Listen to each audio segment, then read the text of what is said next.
Ryan Wellner, men's lacrosse, and the name of the book is Milo's Hat Trick by John Agee. He was called Milo the Magnificent, but Milo wasn't magnificent at all.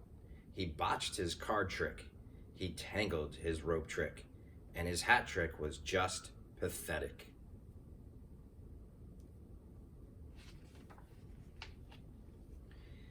Mr. Popovich, the theater manager, was furious. "Milo," he barked, "I'll give you one more chance.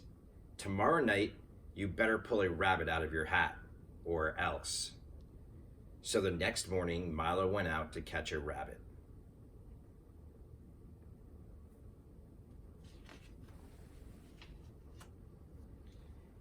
Instead, he caught a bear. "What are you going to do out there?" said the bear. I'm looking for a rabbit for my hat trick." "Hat trick," said the bear. "Maybe I can help you." "You?" said Milo. "Watch this," said the bear.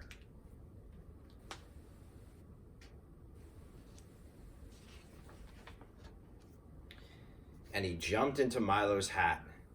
"Wow," said Milo. "How did you do that?" "Easy," said the bear. "You just pretend your bones are made of rubber. It's a secret I learned from a rabbit." "You definitely can help me with that," said Milo.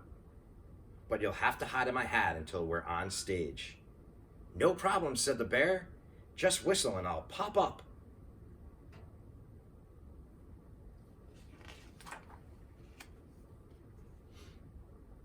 On the train back to the city, Milo was in a daze. "It's true," he thought. "I really do have a bear in my hat." But when he got to his dressing room, his hat was empty. Worse yet, it wasn't even in his hat.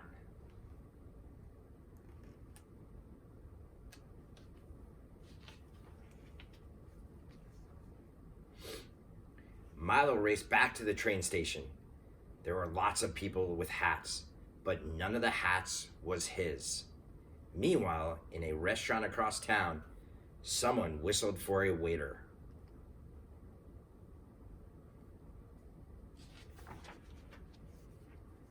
Ta-da! Right on cue, the bear popped out. But there was no applause. There was no Milo. "Uh-oh," said the bear. He grabbed Milo's hat and ran.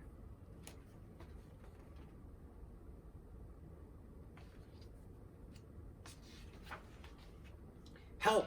cried a cab driver. "A wild bear is on the loose." "A bear where?" said the policeman. He was standing right next by the mailbox. Then poof, he disappeared.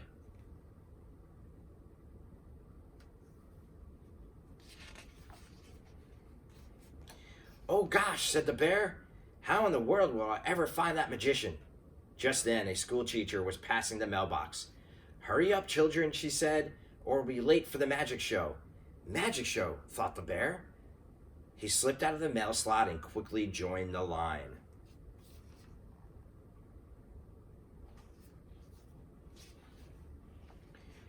Minutes before the matinee, Milo slouched into the theater.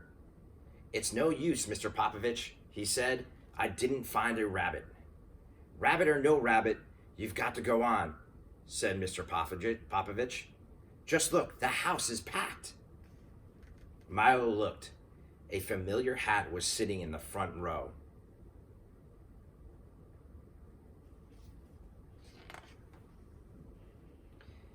"My hat!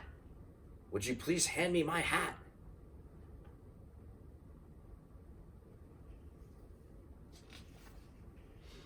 Milo whistled and out popped the bear. "Boy," said the bear, "am I glad to see you."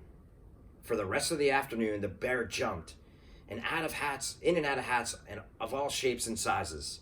Milo's new act was a smash.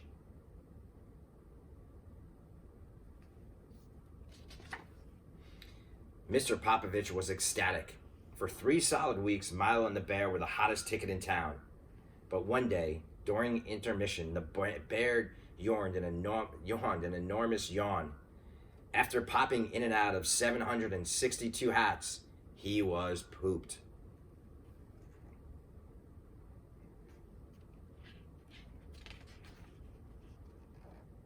So Milo took the bear home. Back in his cave, the bear settled down for a long nap. Gee, said Milo, what am I going to do without you? The bear yawned. Like I said before, you just... And then he was asleep.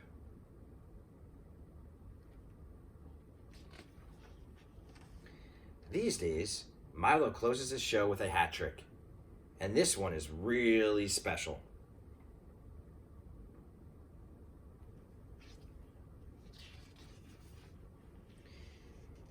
It's a secret he learned from the bear.